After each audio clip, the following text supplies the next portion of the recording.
Perawat cantik tuan muda arogan. Bab 222. Alex berjalan gontai namun matanya fokus pada Nawang yang sedang berlatih ilmu bela diri bersama Albert dan Leon juga Hilman. Alex terus saja berjalan menghampiri Nawang, dan setelah dekat tiba-tiba Alex memeluk Nawang erat. Nawang terkejut dan risih karena di base camp banyak sekali orang. "Jangan dilepas, biarkan aku memelukmu, kumohon," bisik Alex. Leon yang melihat sorot mata asisten pribadinya agak berbeda tidak jadi meledek. Awalnya Leon hendak menggoda Alex tapi Leon paham Alex saat ini sedang tidak baik-baik saja. Istirahat dadakan latihan bela diri sangat dimanfaatkan Albert untuk telentang sempurna di atas rerumputan. Napasnya mos-mosan, sementara Hilman menunjukkan tatapan bertanya pada Leon. Leon hanya menggeleng sekaligus mengangguk. Nawang sendiri kebingungan dengan pelukan erat Alex. "Kamu kenapa? Ada apa?" bisik Nawang merasa tidak enak dengan tatapan orang di lapangan berumput depan base camp. "Aku hanya ingin memelukmu," bisik Alex. Hanya Leon yang paham betapa sorot mata Alex sedang tidak baik-baik saja. Dia menghampiri Nawang dan Alex. "Bawa Alex pergi dari sini, dia kelelahan," ujar Leon pelan pada Nawang. Nawang menurut lalu melepas Alex dan membimbingnya pergi dari area latihan. "Leon, kenapa dengan Alex?" tanya Albert masih dengan posisi telentang. "Alex sedang kelelahan," sahut Leon. "Rasanya jauh lebih kelelahan aku," sanggah Albert yang malas untuk kembali bangkit dan melanjutkan latihan. Sementara itu Alex yang sudah duduk di ayunan taman berdua Nawang hanya diam. Seraya menggenggam jemari tangan Nawang. "Ada apa?" tanya Nawang lagi pelan. "Aku hanya perlu amunisi dan memelukmu sudah memulihkan staminaku," jawab Alex.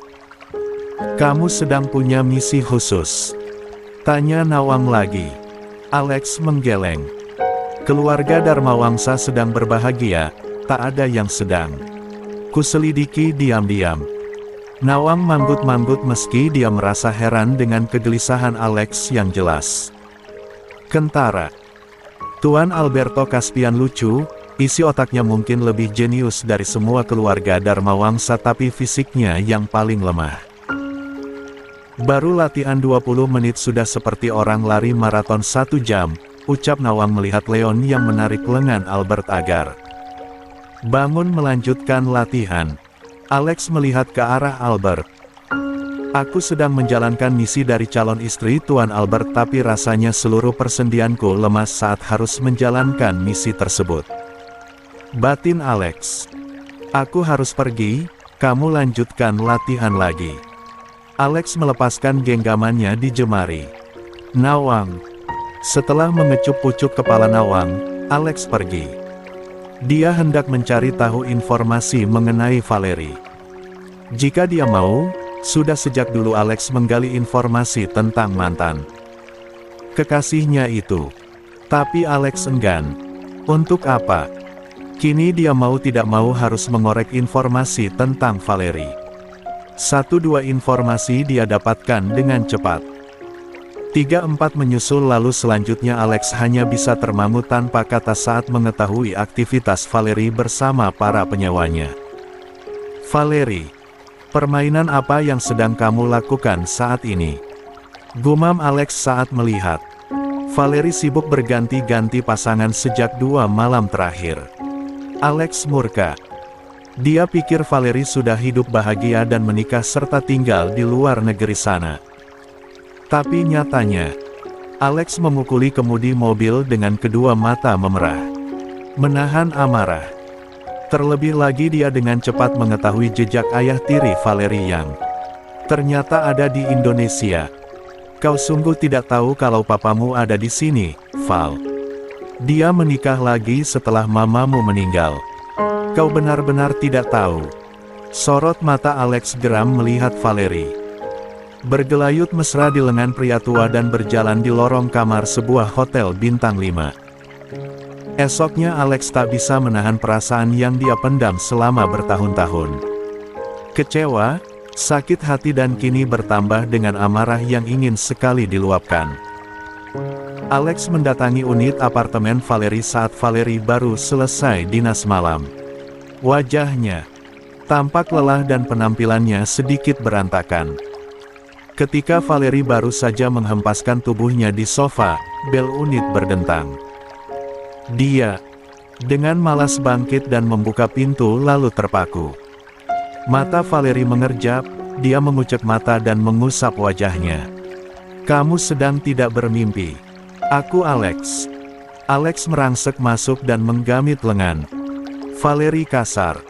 "Apa yang kau lakukan tiap malam?" "Hah?" sentak Alex. Valerie masih belum sadar sepenuhnya jika cinta pertamanya yang dia tinggalkan kini benar-benar ada di apartemennya. "Alex, aku. Mana suamimu? Dulu kau bilang pindah ke luar negeri karena dijodohkan lelaki berduit. Anak rekan bisnis ayahmu. Di mana suamimu?" Alex menyorot penuh emosi melihat Valerie yang tampak kuyuh dan kelelahan. Ada beberapa luka lebam di leher dan lengan Valerie. "Apa ini? Kenapa banyak lebam begini?"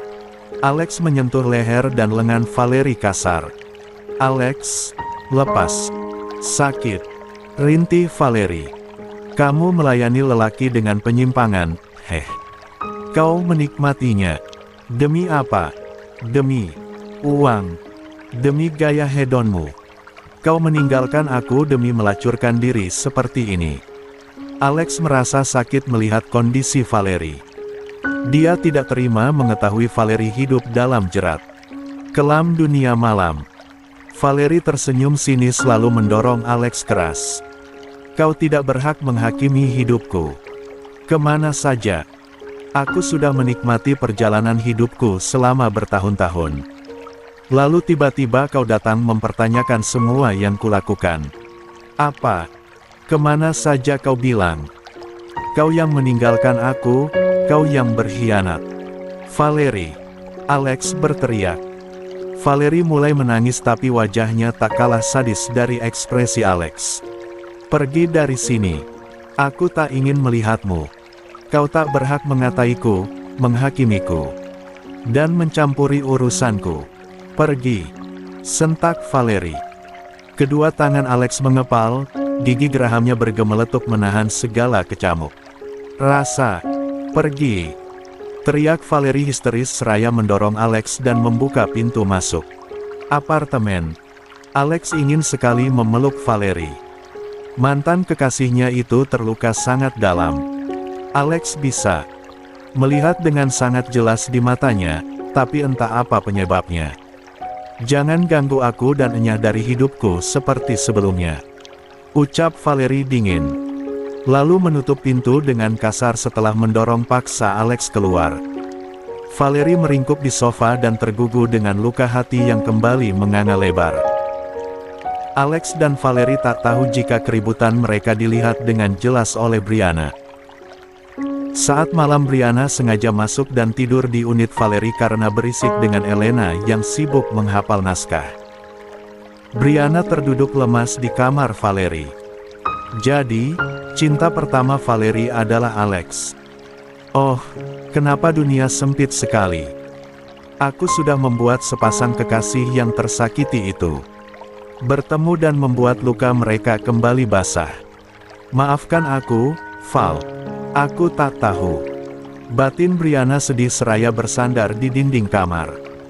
Lama Valerie meringkuk di sofa, Brianna pun hanya bisa terduduk lemas di kamar Valerie.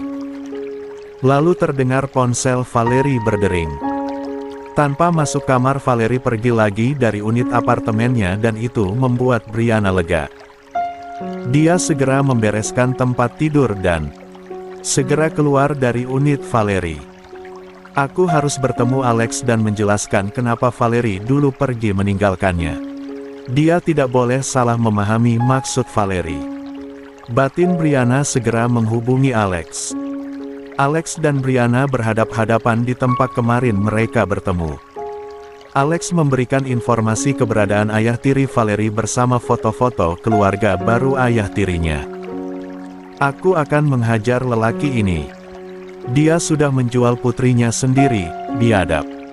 Geram Alex. Brianna menghela napas dalam. Dia meminta sedikit waktu untuk bercerita. Alex patuh dan mendengarkan penuturan Brianna tentang Valerie. Setelah selesai, Alex bagai tersengat bisa kalajengking saat mendengar cerita Brianna. Valerie dinodai lelaki berdebah ini. Sorot mata Alex memerah, tubuhnya gemetar. Brianna menangis saat itu, tak tega rasanya menceritakan kisah sesungguhnya yang menimpa Valerie. Maaf, meski aku adalah sahabat Valerie, aku tak tahu jika kamu adalah cinta pertama Valerie. Kau tahu, sampai detik ini dia masih sangat mencintaimu. Itulah kenapa dia pergi dengan membuat alasan agar kau membencinya. Dia merasa sudah tak lagi punya masa depan dan merasa iba padamu, ucap Brianna. Kepala Alex luruh di atas meja. Dadanya terasa sakit, sangat sakit mendengar kisah tragis yang menimpa Valerie. Leon mengajak Alex makan malam berdua saja. Dia memesan beberapa menu tanpa bertanya pada Alex. Banyak sekali. Alex keheranan.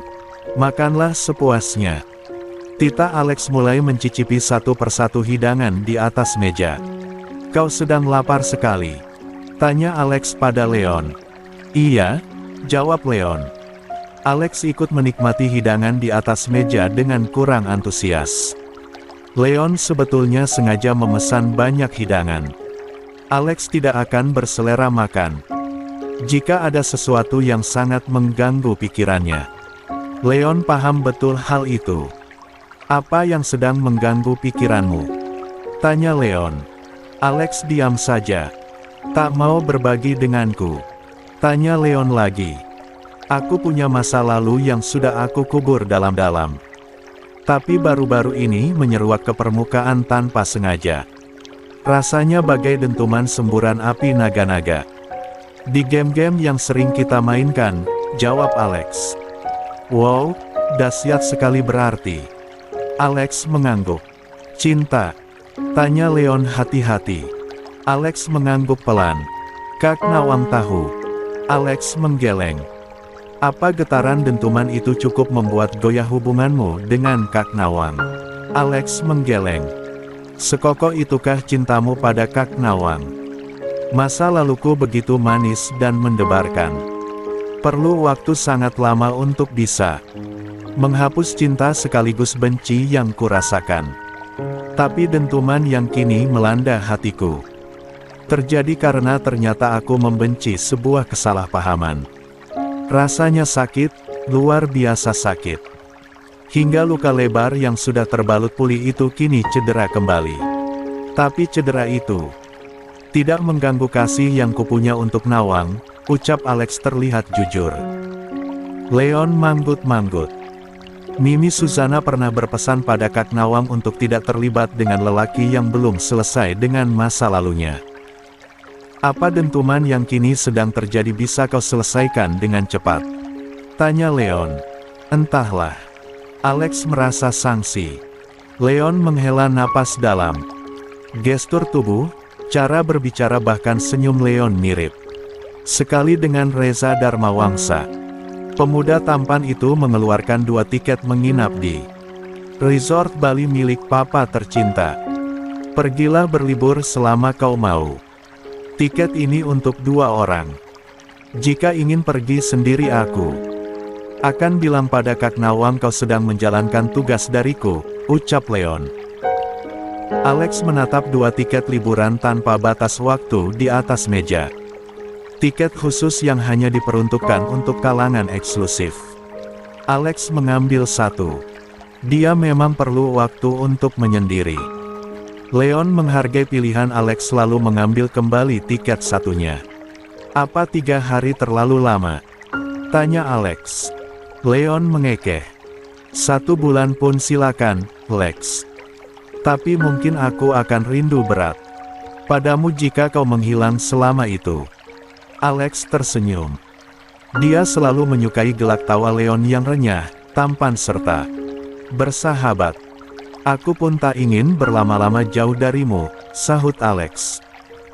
Ya, kita memang belahan jiwa yang tak terpisahkan, timpal Leon kembali menyantap hidangan yang masih sangat banyak itu. Valerie sedang berada di mobil milik salah satu anak pejabat. Dia tampak ribut besar dengan anak pejabat tersebut hingga berakhir dengan didorongnya Valerie keluar dari mobil. Valerie terguling di trotoar, tapi untung saja seorang lelaki yang melihatnya segera menolong Valerie yang hampir saja tercebur ke selokan andai lelaki tersebut tidak sigap menolongnya. "Hei, Bung!" teriak Bayu. Ya, lelaki tersebut adalah Bayu, rekan kerja Brianna di Perlikor. Lelaki yang dipanggil Bayu membanting pintu dan tak peduli dengan panggilan Bayu. Dia melajukan mobil dengan kecepatan tinggi. Bayu segera memapah Valerie. Rambut gadis itu kusut masai, bawah matanya sedikit menghitam. "Tunggu sebentar, aku bawa mobilku dulu ke sini," pinta Bayu setelah membuka jaket. Lalu menutupi tubuh Valerie yang mengenakan baju super minim. Bayu segera berlari ke mobilnya lalu kembali berhenti di depan Valerie. Dia membuka kaca mobil. "Naiklah, aku antar kau pulang." Valerie diam saja, melihat Bayu tak berkedip. Bayu keluar lagi dari mobil dan membukakan pintu mobil untuk Valerie. Kedua bahu Valerie dia rengkuh dengan sopan dan halus. "Naiklah, udara malam ini sangat dingin. Sebentar lagi hujan." Bayu berbicara lembut. Selembut semilir sang Bayu yang mengibarkan rambut ikal Valerie. Valerie masuk mobil. Bayu segera melajukan mobil dan langsung menanyakan rumah. "Valerie, di mana alamat rumahmu?" tanya Bayu. Valerie diam saja. Bayu tersenyum maklum. "Yang tadi itu pacarmu?" Bayu menoleh ke arah Valerie. Valerie menggeleng. "Dia pelangganku," jawab Valerie. Kening Bayu berkerut. Valerie tersenyum tipis. "Aku penjajah tubuh. Tiap malam berganti pasangan demi sebuah bayaran." Tak ada reaksi terkejut dari Bayu. Tapi bukan berarti seenaknya memperlakukan perempuan seperti tadi. "Mendorongmu keluar dengan sangat kasar. Apa dia tidak punya ibu atau saudara perempuan?" ucap Bayu. "Tidak suka." Valerie melirik Bayu. Dia mengerutkan kening. "Kau tidak jijik mobilmu dinaiki seorang penjajah tubuh sepertiku?" tanya Valerie. Bayu terdiam. "Kenapa harus jijik? Kau itu manusia dan seorang perempuan, dan tadi aku melihatmu diperlakukan dengan sangat kasar." "Maaf, kau habis bermalam dengannya dan dia memperlakukanmu seperti tadi." Valerie mengangguk. "Aku ketahuan bermalam dengan lelaki lain sementara dia sudah membayarku dalam jumlah besar agar tidak bergonta-ganti pasangan. Dia marah lalu ya, berakhir seperti tadi. Aku merasa tidak salah. Profesiku adalah menyewakan tubuhku untuk dicicipi banyak pria." Valerie sengaja memilih ucapan lugas dan tampak menjijikan hanya untuk melihat reaksi Bayu. Tapi sedikit pun Bayu tidak menunjukkan reaksi jika dirinya memandang remeh dan jijik. Pada Valerie, "Jangan lagi bertemu dengan lelaki seperti dia. Pilihlah lelaki yang bisa menghargai profesimu." "Oh, maaf, tentu saja kau tak menginginkan profesi seperti ini bukan? Aku yakin pasti ada alasan khusus hingga kau terjun ke dunia kelam para lelaki pencari kenikmatan di luar rumah." Bayu sibuk berpikir kalimat apa yang tidak menyinggung Valerie. Valerie paham lelaki di sampingnya berusaha menjaga perasaannya dengan ucapan yang terlontar dari mulutnya. Gadis itu tersenyum miris. Dia menurunkan kaca mobil sedikit lalu memejam merasakan semilir angin malam yang segar tapi lalu kembali ditutupnya kaca jendela. Hujan tiba-tiba turun sangat deras. Bayu mematikan pendingin ruangan mobil. Kau pasti kedinginan. Bayu meraih sweater di jok belakang lalu menutupi kedua paha Valerie yang terekspos sempurna karena hanya mengenakan rok mini super ketat. Hati Valerie menghangat dengan sikap Bayu. Tapi lalu ditepisnya perasaan hangat itu. Dia berpikir Bayu hanya menghargainya saja. Dingin-dingin seperti ini enaknya menyantap makanan yang hangat, ucap Bayu. Valerie diam saja. Dia melihat minimarket lalu menunjuk ragu. Beli apa yang hangat di minimarket? Tanya Bayu. Oh, tunggu sebentar. Bayu menghentikan mobil di depan minimarket lalu secepat kilat meraih payung dan keluar dari mobil. Tak lama Bayu membawa 2 cup mie gelas serta susu coklat hangat. Hanya ini yang hangat. Apa tidak apa-apa? Tanya Bayu memberikan 1 cup mie gelas pada Valerie. Valerie mengangguk tipis. Keduanya menikmati mie gelas yang baru saja diseduh dengan air suam-suam kuku di dalam mobil, ditemani hujan deras yang mengguyur semesta. Terakhir mereka menyeruput susu coklat hangat dengan nikmat.